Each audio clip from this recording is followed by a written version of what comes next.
What's up guys? Today we're going to be checking out GoldenEar's SuperCinema 3D Array Soundbar and the SuperSub X.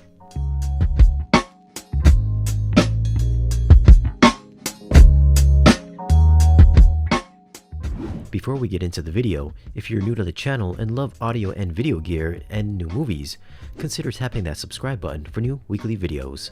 First off, if you're interested in anything in this video, you can check them out in person at Value Electronics or on their website. We'd also like to send a shout out to GoldenEar and of course Value Electronics for making this video possible. This is GoldenEar's entry-level SuperCinema bar. There is a larger one to match bigger displays, but I wanted to keep this as affordable as possible and went with a smaller one.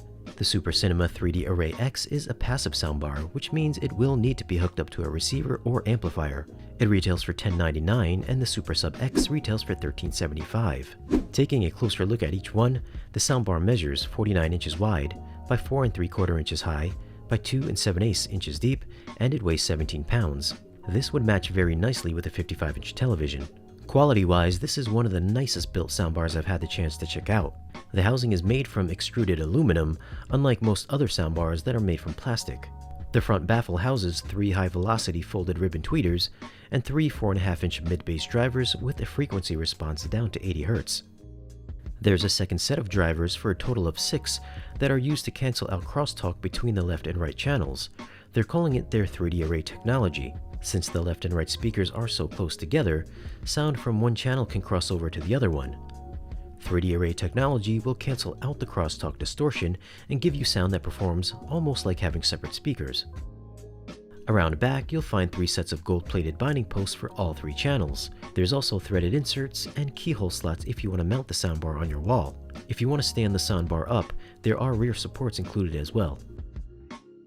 Moving over to the SuperSub X, you'll find 2 opposing 8-inch drivers with a 10.5-inch and a 9.5-inch passive radiators on the top and on the bottom.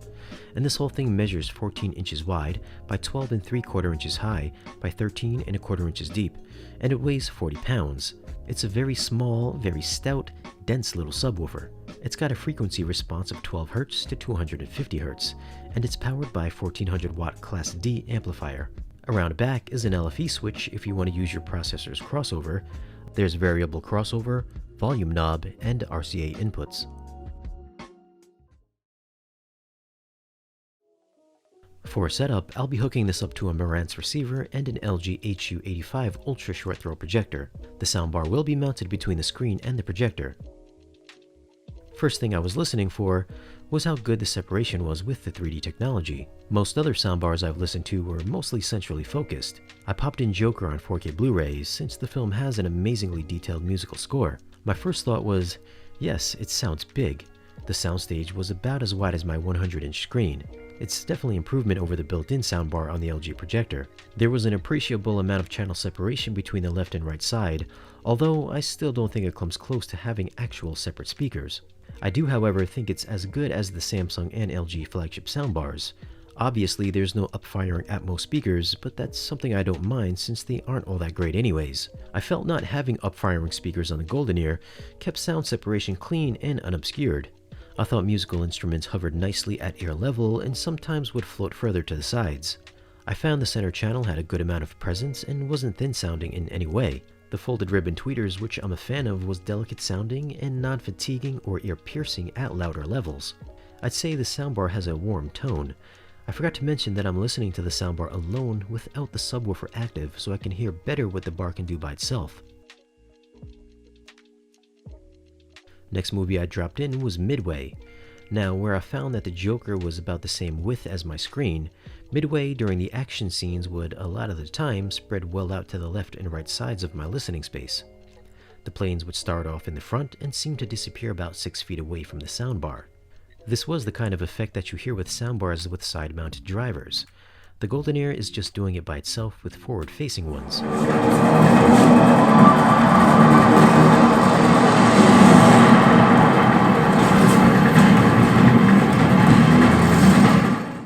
As for bass response, you'll definitely want to pair this with a subwoofer. It doesn't necessarily have to be the SuperSub X, but it needs a subwoofer. The bar alone is pretty anemic sounding without it. That being said, it's time to hook up the sub. Now, there hasn't been many things lately that I've reviewed that's impressed me, but this little subwoofer is a straight killer. You wouldn't think by looking at it, but I got a little nervous watching action scenes in Midway. If you've seen Midway, you'll know that there's an insane amount of bass in this movie. As reference, I don't have the biggest living room. It's about 12 by 14, so depending on your room size, this subwoofer might struggle. For my room, it was inconspicuously awesome sounding. The planes flying by, the explosions, all shook everything that wasn't tied down to the floor. The cheapy subwoofers that come with those Atmos soundbars don't hold a candle to this thing. The mid-bass and even a little on the lower end really pressurized my space.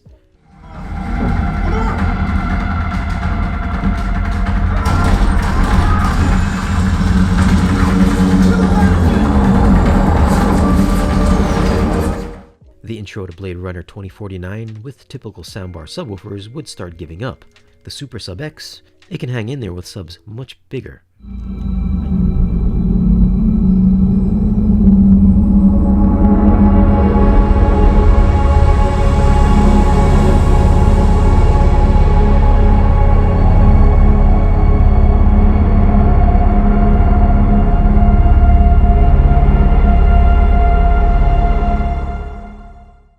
I did try the beginning of Edge of Tomorrow, and it's no surprise, infrasonics just aren't there. I didn't think it was going to do anything in the single digits, but being a high-end subwoofer, you know, I had to try.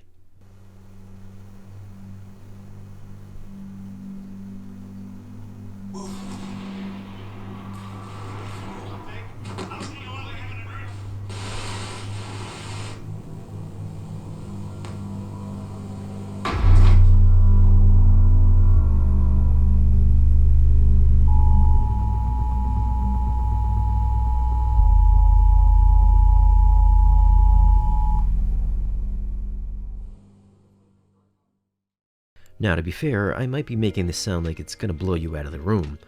And for most people I think it will, especially for a living room system. Things you won't get with this subwoofer is real body assaulting bass or frequencies that pressurize your eardrums. You won't be moving your pant legs with this. If I really start pushing it a little above my comfort level, I can hear the sub start losing control. It can start to get a little sloppy. I think when you first hear what this little subwoofer can do, you'll automatically start pushing it more and more, thinking it's bigger than what it is. And to me, that's a real amazing thing to accomplish given the size. Once you pair these two together, the soundbar does come to life and you'll get a bigger theatrical experience. The SuperSub X will add depth to the soundstage and give vocals a much added boost. I can't say I'd recommend buying the soundbar alone unless you really hate your TV speakers. It's just not dynamic enough without a subwoofer. Add the subwoofer, and you'll get sound as impressive and in some ways even more impressive than those Atmos soundbars with 15 speakers. I think it's warm with a sweet sounding top end, and soundstage can be surprisingly wide. The real star of the show here is clearly the SuperSub X. I didn't expect the amount of bass this little thing can put out. It sounds many times bigger than it actually is. It's a fast little sub with some killer bass response. If you're really tight for space and want bass that sounds like it's coming from a 15-incher, then I think you should seriously consider the SuperSub X. If the SuperSub X sounds this good, I can only imagine how good the SuperSub XXL is going to be. Again, thanks to GoldenEar and Value Electronics for this review. If you want to give these things a listen, then stop by Value Electronics and tell them we sent you. I'll leave links in the video's description if you want to check out more specs or to pick them up. So those are my thoughts on the GoldenEar soundbar combo. Have any of you heard them, and what do you think? Leave a comment and let us know. As always, thanks for watching. Be sure to like this video if you found it useful, and if you're not a subscriber, then tap the subscribe button, and we'll see you guys again in the next one.